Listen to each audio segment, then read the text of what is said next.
નમસ્કાર. શ્રી કેશવ કેળવણી ટ્રસ્ટ સંચાલિત શ્રી સરસ્વતી વિદ્યા મંદિર મહેમદાવાદ. હું ડૉક્ટર નીરવ શાહ. આજે આપણે ધોરણ 10ના વર્ષ 2019-20ના વિજ્ઞાન વિષયના પ્રકરણ 6 જૈવિક ક્રિયાઓની સમજૂતી લઈશું. જૈવિક ક્રિયાઓમાં આપણી બીજી જૈવિક ક્રિયા એટલે શ્વસન. પહેલી જૈવિક ક્રિયા હતી આપણી પોષણ. શ્વસનમાં આપણે વનસ્પતિમાં શ્વસન કેવી રીતે થાય છે, પ્રાણીઓમાં શ્વસન કેવી રીતે થાય છે એ જોયું. હવે આપણે મનુષ્યમાં શ્વસન કેવી રીતે થાય છે એ જોઈશું. તો મનુષ્યમાં શ્વસન અંગ તરીકે નસકોરા દ્વારા હવા શરીરમાં લેવામાં આવે છે. નસકોરા દ્વારા આવતી હવા તેના માર્ગમાં આવેલા નાના રોમ જેવા વાળ, હવે બધાના નાકમાં સાહેબ નજર મારજો એટલે વાળ જેવી રચના કંઈક તમને જોવા મળશે, બરાબર? તો નાના રોમ જેવા વાળ દ્વારા આ હવાનું ગાળણ થાય છે, ફિલ્ટર થાય છે, જેથી શરીરમાં આવનારી હવામાં આવેલી ધૂળ અને બીજી અશુદ્ધિઓ રહિત આ હવા બને છે. એટલે અંદર જે જાય છે એ એકદમ શુદ્ધ હવા અંદર જાય છે, બીજી અશુદ્ધિઓ બહાર નીકળી જાય છે. આ માર્ગમાં એટલે આ નસકોરાથી થઈ નાના રોમ જેવા વાળ દ્વારા થઈ અને હવાનું અંદર જવાનો જે રસ્તો છે, આ માર્ગમાં શ્લેષ્મનું સ્તર પણ હોય છે. અને શ્લેષ્મ એટલે આપણને ખબર છે ચિકાસ, જે આ પ્રક્રિયામાં મદદરૂપ થાય છે. કેવી રીતે મદદરૂપ થાય છે? તો તમારા ગુંગા બનાવી દેશે, બરાબર? ઘણા લોકો આપણે જોયા હોય ને કે કાઢીને ખાટા ખાતા હોય, એમ ટેસ્ટ કઈ કેવો લાગ્યો તો કે ખાટો મીઠો.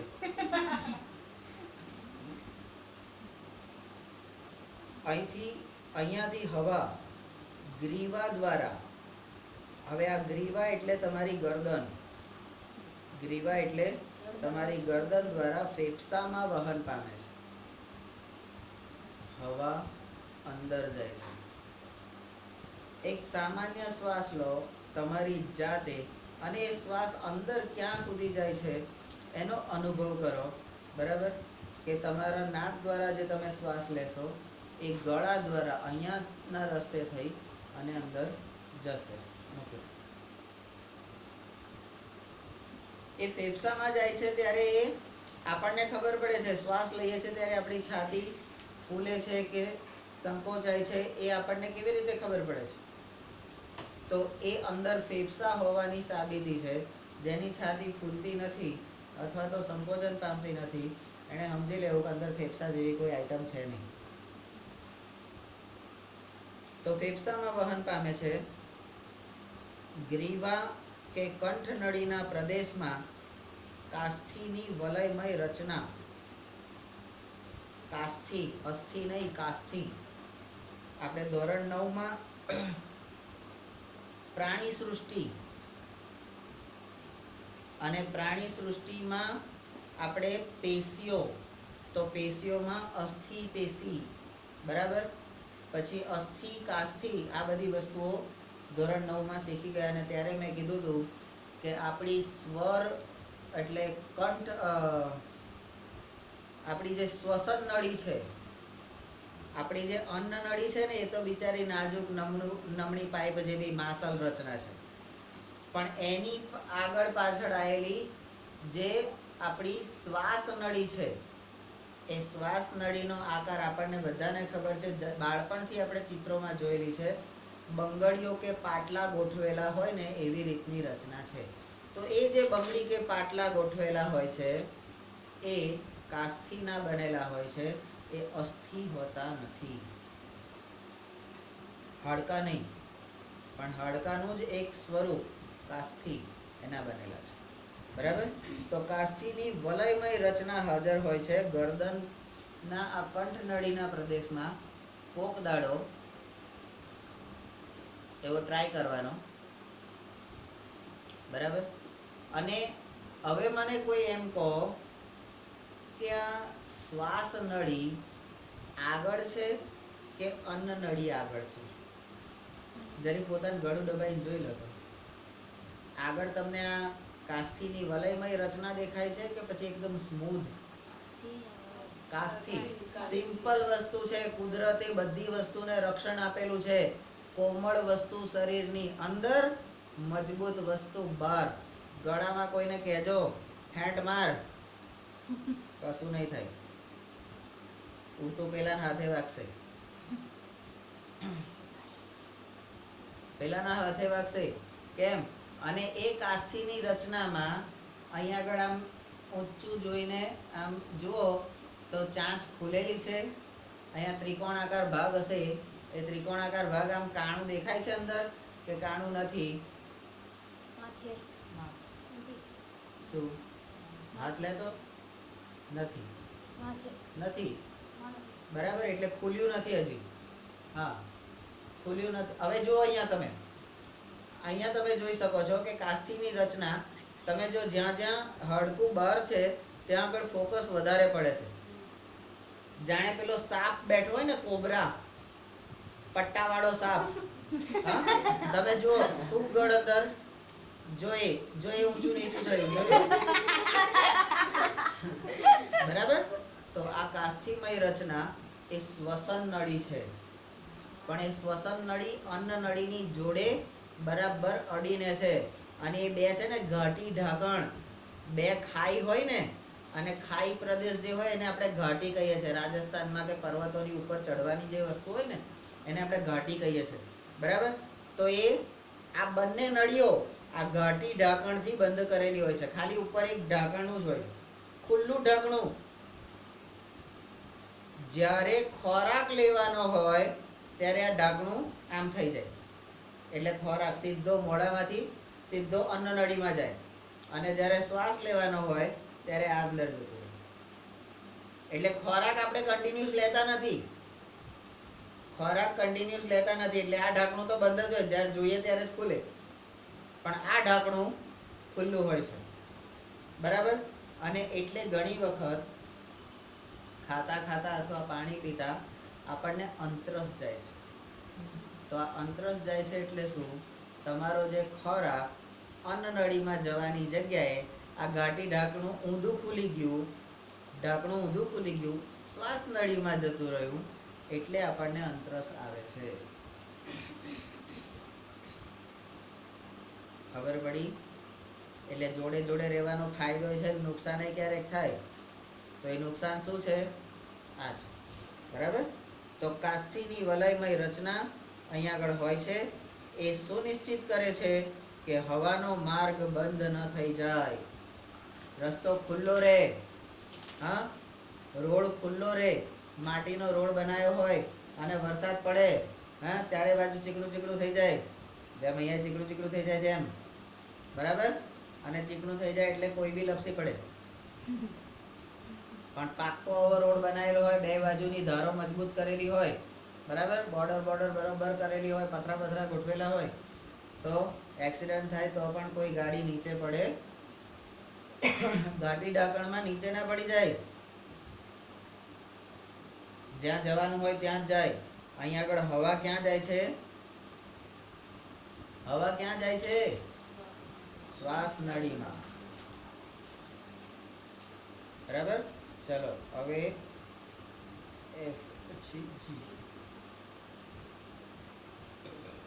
ફેફસાની અંદર હવા, હવે તમારા ફેફસામાં, એટલે અહીંયા ગળાથી આ ગ્રીવાના ભાગ એટલે કંઠ નળીથી નીચે ઉતરી ગઈ, પાંસળીઓમાં આવી ગઈ. તો અંદર આ માર્ગ નાની નાની નલિકાઓમાં વિભાજિત થાય છે. મોટી નળીનું નાની નાની નળીઓમાં રૂપાંતરિત થઈ જાય છે. અને તે અંતમાં કે છેવટે એક ફુગ્ગા જેવી રચના. બોલો, આપણને ફુગ્ગો કેમ ગમે છે હવે ખબર પડી ગઈ ને? કારણ કે શરીરમાં જ ભગવાને ફુગ્ગા મૂકેલા છે. તો ફુગ્ગા જેવી રચનામાં પરિણામે છે તેને વાયુ કોષ્ઠો કહે છે. આ વાયુ કોષ્ઠોની અંદર આ વાયુ કોષ્ઠો એક સપાટી પૂરી પાડે છે કે જેના દ્વારા વાત વિનિમય થાય. આ વાયુ કોષ્ઠોની અંદરથી અંદર ઓક્સિજન જાય છે અને અંદરમાંનો કાર્બન ડાયોક્સાઇડ પાછો બહાર જતો રહે છે. એટલે ફુગ્ગામાં ફૂંક મારો તો એક વાયુ અંદર ગયો પણ અંદરનો વાયુ બહાર આવ્યો.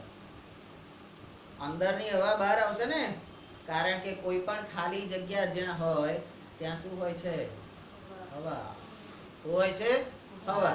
બરાબર. તો આ વાયુ કોષ્ઠોમાં વાત વિનિમય થાય છે. વાત વિનિમય એટલે શું? તો વાયુઓની આપ-લે થાય છે. બરાબર. વાયુ કોષ્ઠની દિવાલ પર આ વાયુ કોષ્ઠની દિવાલ પર રુધિર કેશિકાઓની વિસ્તૃત જાડી રૂપ રચના હોય છે. બરાબર. જે સોનલે મોહિત કુમારને જાડી ભરી રાખ્યા છે ને એવી જાડી યુક્ત રચના આ વાયુ કોષ્ઠોની દિવાલ ઉપર હોય છે. અહીંયા આગળ આમ ચોટેલી હોય છે, આમ પેલા સ્પાઈડરમેનના જાળાની જેમ. બરાબર. અને આપણે અગાઉના વર્ષોમાં જોઈ ગયા છે, બધું ભણી ગયા છે, પાછા કે છે કે જ્યારે શ્વાસ અંદર લઈએ છે, હવે જો તમારી શ્વાસની રિધમ, તમે જે શ્વાસ લો છો એ સાચો લો છો કે ખોટો લો છો, અહીંથી શીખી લેજો. જ્યારે આપણે શ્વાસ લઈએ છીએ ત્યારે આપણી પાંસળી ઉપસી આવે છે. શ્વાસ લઈએ તો પાંસળી ઉપસવી જોઈએ, છાતી ભરાવી જોઈએ. બરાબર. અને એ વખતે પેટ શું થવું જોઈએ? અંદર જવું જોઈએ. બરાબર. અને બહાર કાઢીએ ત્યારે પાંસળી બેસવી જોઈએ અને ત્યારે પેટ ફૂલવું જોઈએ. ઘણા મારા જેવા હોય એ શ્વાસ લે ત્યારે પેટ ફૂલે. તો આ ખોટી રીત છે. સાલું આટલા વર્ષો આપણે મોટા થઈ ગયા, શ્વાસ કેવી રીતે લેવાનો એ આપણને નથી આવડતું. તો શ્વાસ લેવાની એક્ઝેક્ટ રીત, સાચી રીત જોઈ લેજો અહીંથી અને શીખી લેજો. શ્વાસ અંદર લઈએ છે ત્યારે પાંસળી ઉપસી આવે છે અને પાંસળીની સાથે આપણો ઉરોદર પટલ, આ ઉરોદર પટલ એટલે ઉર પ્રદેશ. અહીંયા હું ઉરોદર, ઉરોદર, ઉરોદર એટલે ઉર પ્રદેશ. ઉર અને ઉદર. ઉર એટલે છાતી, ઉર એટલે છાતી અને ઉદર એટલે પેટ. તો આ ઉરોદર પટલ એટલે શું? તો આપણી જે છાતી એટલે આ ફેફસાની પાંસળી અને ફેફસા, એ અને આપણું પેટ એટલે હોજરી, એ બંનેની વચ્ચે એક પાતળું કાગળ જેવું લેમિનેટેડ પડ લગાયેલું હોય છે. એકદમ પાતળું હોય છે, પારદર્શક, અંદરથી આર પાર જોઈ શકાય એવું. પણ કોઈની તાકાત છે કે એની અંદર કાણું કે પંચર પાડી શકે? ગમે તેટલું પ્રેશર આવે ક્યારેય ના ફાટે, ક્યારેય ના ફાટે. તો દરેકે દરેક અંગોની વચ્ચે વચ્ચે કુદરતે આવી રચના કરેલી છે. તમે બોમ્બેનો હલવો ખાધેલો છે કોઈ દિવસ? તો બોમ્બેના હલવાની દરેકે દરેક પડ હોય ને, એ પડ ઉપર એક કાગળ લગાડેલું હોય. એ કાગળ ઉખાડવાનું અને હલવો ખાવાનો. પછી પાછું નીચે બીજું કાગળ આવી જાય. અંદર 50 પડ હોય તો 50 કાગળ લગાડેલા હોય. તો શરીરનું દરેકે દરેક અંગ છે આવી રીતે કવર કરેલું છે, રક્ષણ કરેલું છે. ખુલ્લું કશું નથી. અંદર તમને ખુલ્લું કશું જ ના મળે. અને તોય લોકો એમ કે અમે તો એકદમ ખુલ્લા મનના. કઈ છે? બતાય. અમે તો એકદમ ખુલ્લા દિલના. બતાય ભાઈ. હે? અમે કોઈ દાડો પેટમાં કશું રાખીએ જ નહીં, તો આટલું બધું કઈ છે? અંદર આટલું બધું છે, કોઈ દાડો બતાવ્યું? ચાલ ખોલીને બતાય.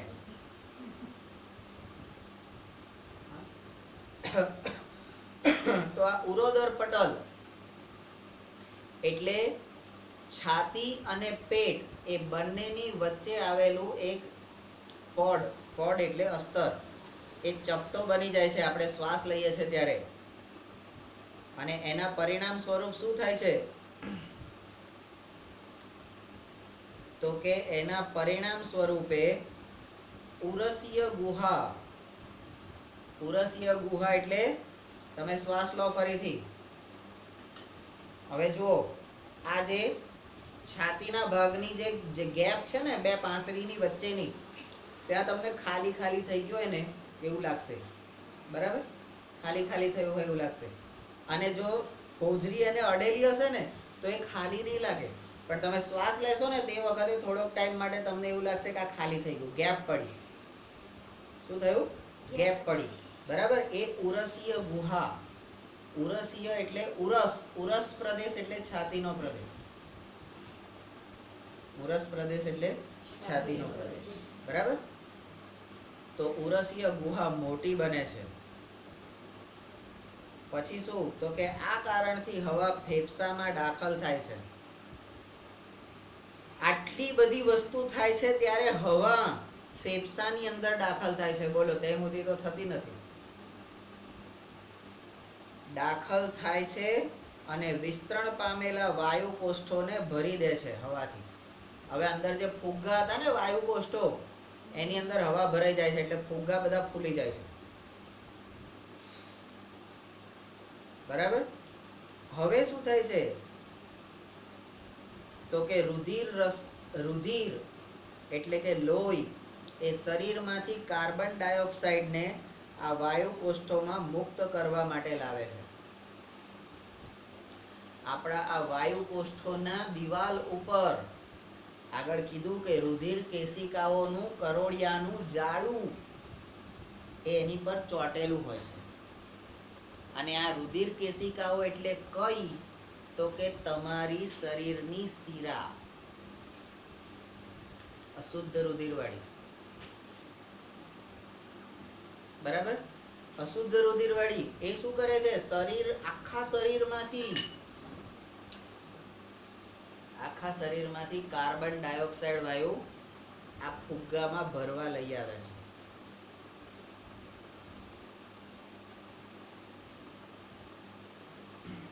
હવે વાયુ કોષ્ઠ આ રુધિર કેશિકાઓના રુધિર અને વાયુ કોષ્ઠની હવામાંથી ઓક્સિજન લઈ અને શરીરના બધા કોષો સુધી પહોંચાડે છે. આ વાયુ કોષ્ઠનું કામ શું? તો ઉપરથી આપણે શ્વાસ લીધો એટલે ફુગ્ગામાં ઓક્સિજન ભરાયો, રુધિર કેશિકાઓ કાર્બન ડાયોક્સાઇડ લઈ આવી, તો એ શું કરશે? અહીંથી કાર્બન ડાયોક્સાઇડ અંદર લેશે અને અહીંથી ઓક્સિજન પાછો રુધિરમાં ભેળવી દેશે.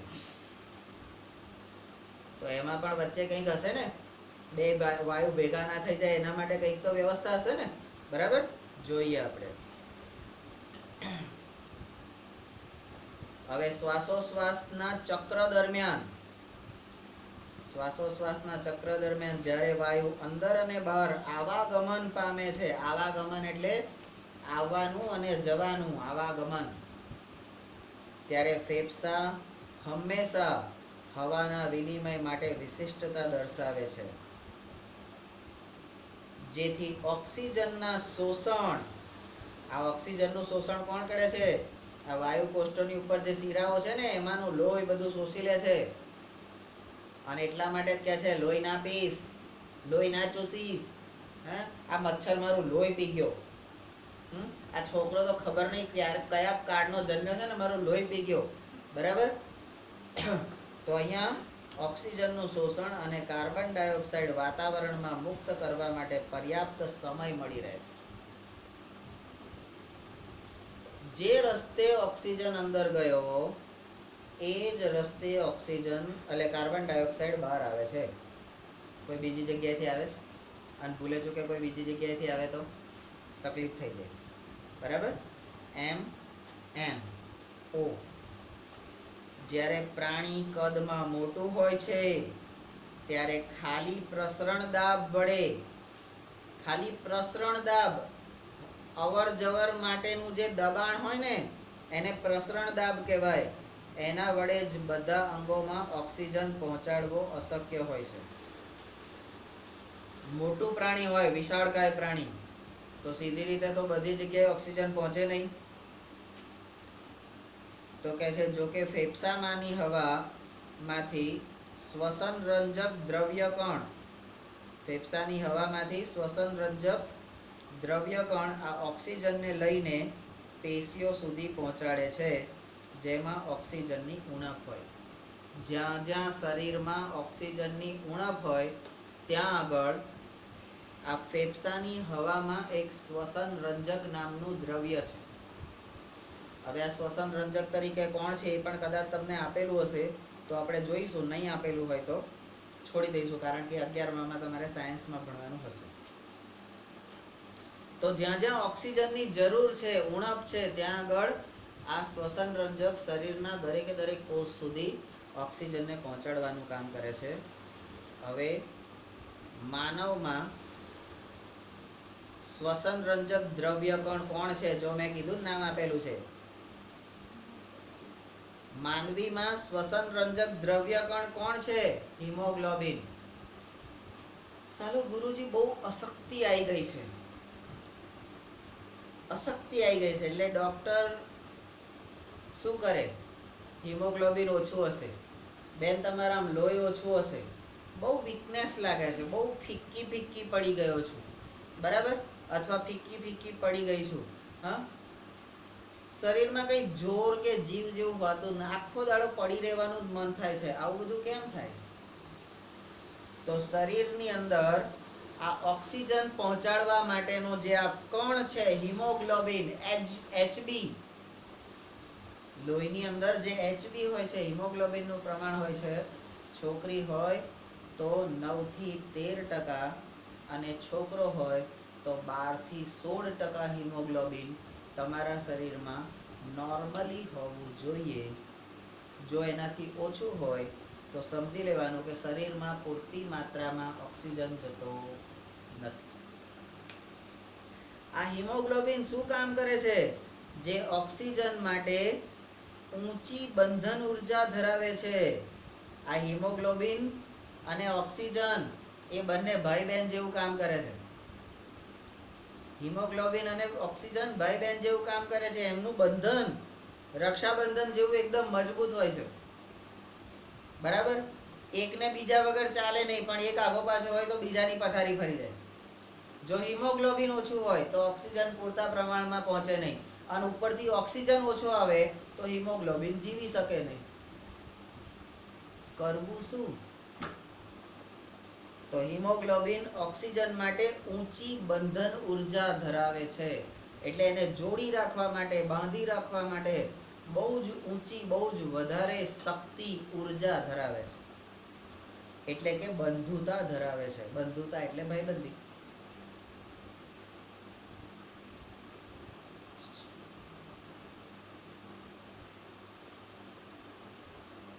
હવે આ રંજક દ્રવ્ય કણ એ લાલ રંગના રક્તકણમાં આવેલા હોય છે. આ હિમોગ્લોબિન પાછા કઈ આવેલા હોય છે?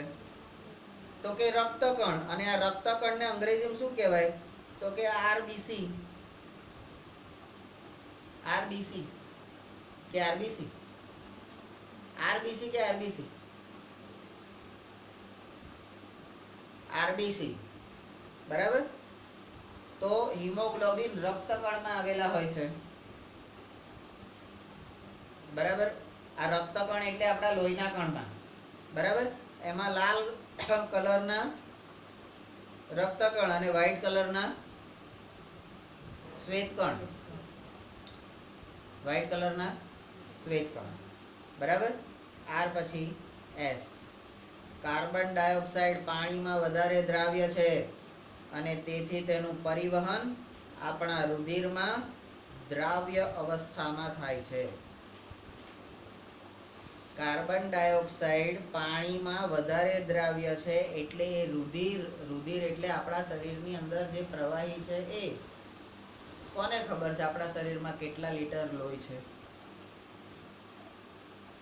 આપણા શરીરમાં, એક માણસના શરીરમાં કેટલા લીટર લોહી હોય કોને ખબર છે? તો 5 લીટર લોહી હોય છે.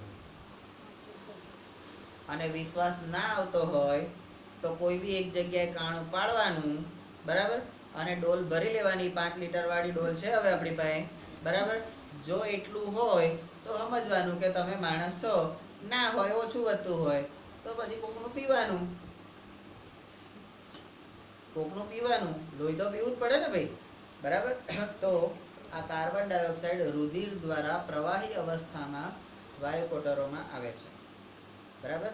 તો અહીંયા 3 વસ્તુ જે આપણે જાણવાની છે એ હવે આપણે જાણી લઈએ.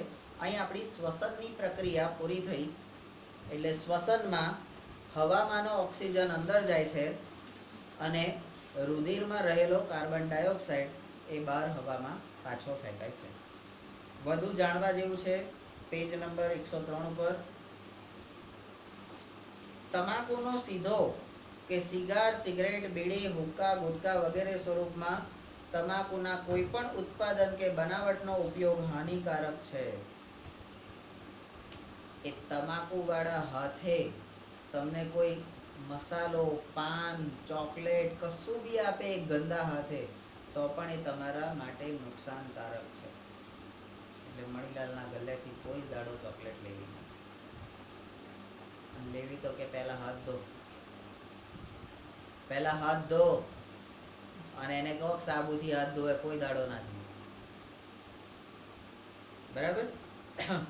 તમાકુનો ઉપયોગ મોટા ભાગે શેના દ્વારા થાય છે? તો કે જીભ એટલે કે ટંગ, જીભને શું કહેવાય? ટંગ, બરાબર. ફેફસા એને શું કહેવાય? Lung, lungs. હૃદય જેને શું કહેવાય? તો કે હાર્ટ. હે, ડોન્ટ બ્રેક માય હાર્ટ. અને યકૃત, યકૃતને શું કહે છે? તો કે લીવર. તો કે અમાર ગાડીમાં લીવર હોય, ગાડીમાં લીવર હોય, રિવર્સ નહીં. હવે ગાડી જે 4 વ્હીલર હોય, ટ્રક કે કોઈ પણ કાર કે એમાં લીવર નામનો એક સાધન હોય છે, એક પાર્ટ હોય છે. ના ખબર હોય તો હું શું કરું? તો કે તમાકુનો ઉપયોગ મોટા ભાગે જીભ, ફેફસા, હૃદય, હાર્ટ અને એટલે હૃદય અને યકૃતને અસર કરે છે, બરાબર. તમારા ઘરમાં કોઈ ખાતું પીતું હોય તો જરી એને કહેવું પ્રેમથી, સમજાવો. ના સમજે તો કકરાટ કરવો, પણ કકરાટ એટલે સુધી કરવું કે સામેવાળાનું ટેમ્પરેચર 373 ના થાય ત્યાં સુધી, બરાબર. જીદ કરવી પણ ત્યાં સુધી, 73 થાય ત્યાં સુધી. એવું લાગે કે હવે 74 થવા આવ્યું છે એટલે પછી તમારે જે કરવું એ કરો, મારે શું, એમ કરીને છૂટી જવાનું, બરાબર. નહીં તો પ્રસાદી મળે. ધૂમ્રપાન સિવાયની તમાકુ એટલે કે સ્મોકલેસ ટોબેકો, તમાકુને અંગ્રેજીમાં ટોબેકો કહેવાય હો. હા, સ્મોકલેસ એટલે ધુમાડા વહીન, બરાબર. એ પણ હૃદયના હુમલા, હાર્ટ એટેક કે હાર્ટઘાત, હાર્ટ એટેક્સ, હૃદયઘાત એટલે કે સ્ટ્રોક્સ, અને ફેફસાને લગતા રોગો એટલે પલ્મોનરી ડિસીઝ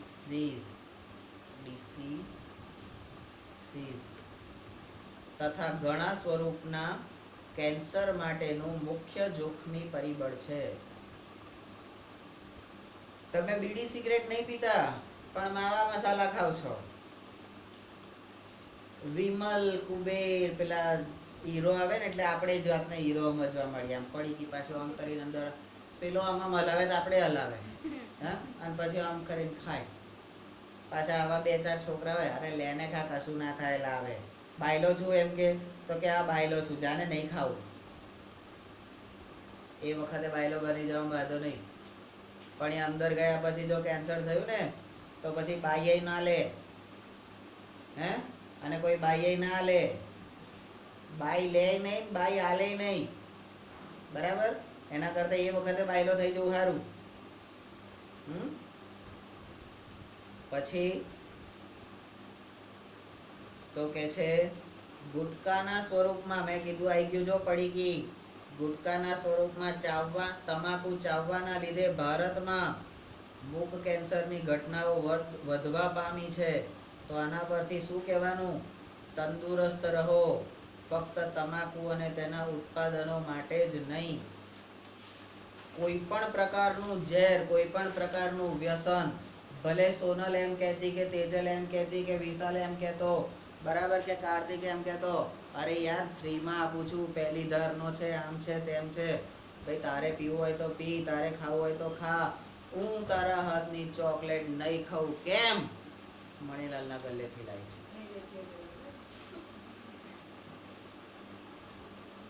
કહી દો એકવાર. બરાબર. તો શરીરની તંદુરસ્તી બધી રીતે રાખવાની. ચલો હવે તો શું તમે જાણો છો? તો જુઓ, ધૂમ્રપાન સ્વાસ્થ્ય માટે હાનિકારક છે, આવું તમે જાણો છો? હા. દુનિયાભરમાં મૃત્યુ માટેના સામાન્ય કારણોમાંનું એક કારણ ફેફસાનું કેન્સર છે. એ જાણો છો તમે? તો કે હા. શ્વસન માર્ગના ઉપરના ભાગમાં સૂક્ષ્મ રોમ જેવા પક્ષમો હોય છે. આ પક્ષમો શ્વાસમાં લીધેલી હવામાંથી સૂક્ષ્મ જીવો, ધૂળ અને અન્ય હાનિકારક રજકણો દૂર કરવામાં મદદ કરે છે. શ્વસન માર્ગના ઉપરના માર્ગમાં સૂક્ષ્મ રોમ જેવા પક્ષમો એટલે આપણા અંદરના વાળ છે. અને એ વાળ આપણા શરીરમાં રોગ આવતો અટકાવે છે. અને આપણે જે આ ધૂમ્રપાન કરીએ છીએ ને, આને પેલી પિક્ચરમાં આવે ને એમાં, આને શોખ જાગે, આમ કરીને ખુરશી પર પગ ચડાઈને બેહે અને પછી આમ કરે.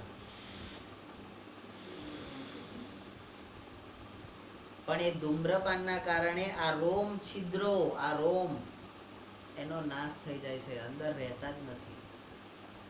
સાલું અંદર કચરો ગાળવા માટેની જે વ્યવસ્થા કુદરતે ગોઠવેલી હતી એ નાશ પામી, તો પછી અંદર ફેફસામાં શું જશે? કાર્બન જ જશે ને, કચરો જ જશે ને અંદર, ધૂળ ધુમાડા બધું જ.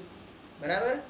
તો રોમનો નાશ કરે છે, જેથી ધૂળ ધુમાડો અને અન્ય કારકો રસાયણો ફેફસામાં દાખલ થાય છે.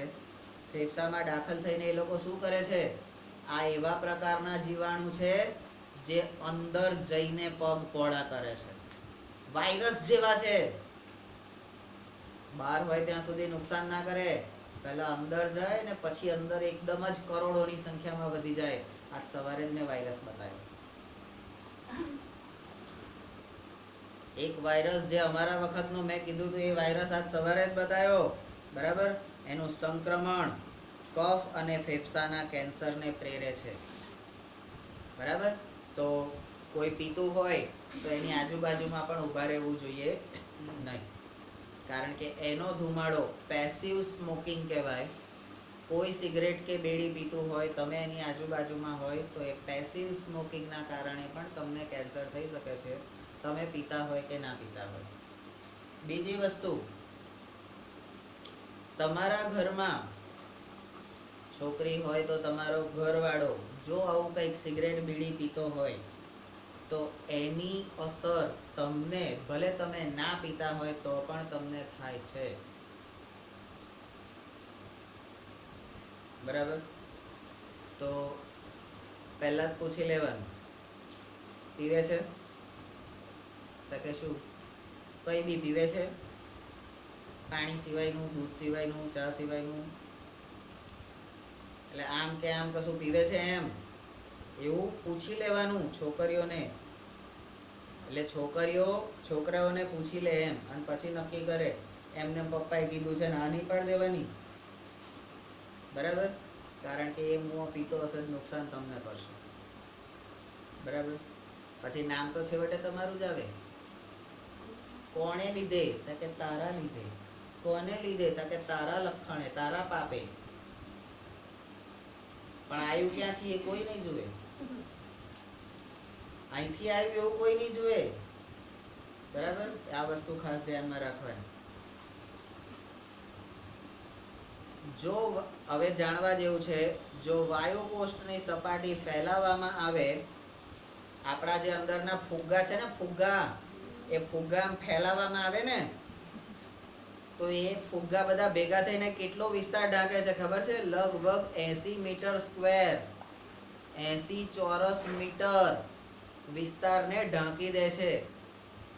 આપણી જે ટેપ છે ને, ટેપ એ 100 ફૂટની હોય, 50 મીટરની હોય મોટી ટેપ. આપણી મોટી ટેપ 50 મીટરની હોય, એટલે મેદીથી આપણે નાખીએ ને તો ત્યાં આગળ પેલો ખોખોનો થાંભલો છે ને ત્યાં સુધી જાય, એટલે 50 મીટર થયું. અને એના બીજા 30, એટલે આપણે પાછળની બોર્ડર, એટલે જે મેદાન પૂરું થાય છે ત્યાં, એટલે વાડ આવે છે, ટ્રેક આવે છે ત્યાં સુધી, એટલી મોટો વિસ્તાર આ શરીરની અંદરના ફેફસાના ફુગ્ગા જો આમ ખોલીને આમ મૂકીએ ને તો એટલો વિસ્તાર કવર કરે છે. બોલો સાલું આ કુદરતે અંદર કેટલું ભર્યું છે. કાલ આંતરડું આટલું મોટું કાઢ્યું, આજે આ વાયુ કોટરો. એટલે હવે આટલા ફેફસામાં, આ ફેફસાને તમે બહાર કાઢી જુઓ ને તો આટલો ફુગ્ગો, આખું ફેફસું તમારું આટલું જ હોય છે. અને એની અંદર અસંખ્ય વાયુ કોટરો હોય છે. અને વાયુ કોટરો નામ ખોલી ખોલીને આમ કાગળ આમ કરીને મૂકો ને તો આટલો મોટો એરિયા એ કવર કરે છે. તમે વિચાર કરો, આટલા નાના શરીરમાં પેલા ભાઈએ કેવી કેવી રચનાઓ કરી છે, કેવી કેવી રચના કરી છે. હા, સાલું માનવું પડે ને, આઈટમ જોરદાર છે. ઇન્ટેલિજન્ટ ખોપડી છે ને, બરાબર. શું તમે અનુમાન કરી શકો કે તમારા પોતાના શરીરની સપાટીનું ક્ષેત્રફળ કેટલું? તમને આમ ખોલીને આમ હુવાડ દઈએ તો તમારું ક્ષેત્રફળ કેટલું થાય? બહુ તો 4x4 અથવા 5x5, એટલે 25 મીટર સ્ક્વેર. બરાબર. આ 80 મીટર સ્ક્વેર સુધીનો એરિયા કવર કરે છે. બરાબર. વિચાર કરો કે વિનિમય માટેની સપાટીનું વિસ્તરણ પામવાથી વાત વિનિમયની કેટલી કાર્યક્ષમ રીતે થાય છે. બરાબર. આ વિસ્તરણ, આ વાયુ કોટરો પાછા અંદર હવા ભરાય ત્યારે મોટા થાય, તો એ કેટલો બધો વાયુને આખા શરીરમાં વાત વિનિમય, એટલે વાયુની આપલે કરવા માટે કેટલો મોટો વિસ્તાર એ પૂરો પાડે છે શરીરની અંદર. આપણને તો કલ્પનાય ના આવે, આપણને તો કલ્પનાય ના આવે. બરાબર. પછી કહે છે, જો આપણા શરીરમાં પ્રસરણ દ્વારા ઓક્સિજન વહન પામતો હોય, ઓક્સિજન પ્રસરણ દ્વારા થાય છે. પાણીનું પ્રસરણ થાય છે ને, પાણી અહીંથી રેડો એટલે ધીમે ધીમે ધીમે એની જાતે આમ જતું જાય. એવી રીતે ઓક્સિજનનું પણ પ્રસરણ આપણા શરીરમાં થાય છે. તો આપણા ફેફસામાંથી ઓક્સિજનના એક અણુને, આપણા ફેફસામાંથી ઓક્સિજનના એક અણુને પગના અંગૂઠા સુધી પહોંચવા માટે, ટાઈમ જુઓ અંદર, ફેફસામાંથી ઓક્સિજનના એક અણુને પગના અંગૂઠા સુધી પહોંચવા માટે 3 વર્ષ જેટલો સમય લાગે. આપણને એમ કે આજે જ ખાધું કાલે મોટા થઈ ગયા, એમ નહીં થતું બકા, એવું નહીં થતું. આ જુઓ તમે, અહીંથી અહીંયા ઓક્સિજનને પહોંચવા, એટલે તમે વિચાર કરો તમારે કેટલી માત્રામાં ઓક્સિજન અંદર લેવો પડે. તમે જેટલું વધારે લેશો એટલું જલ્દી એ ત્યાં સુધી પહોંચશે, એટલા ઓછા સમયમાં પહોંચશે, અને એટલું વધારે તમે જીવી શકશો, તંદુરસ્ત જીવી શકશો. પણ આપણે એવું કરીએ, આપણે તો શ્વાસ લેવાનો હોય તો ગુરુજીએ કીધું હોય ને તો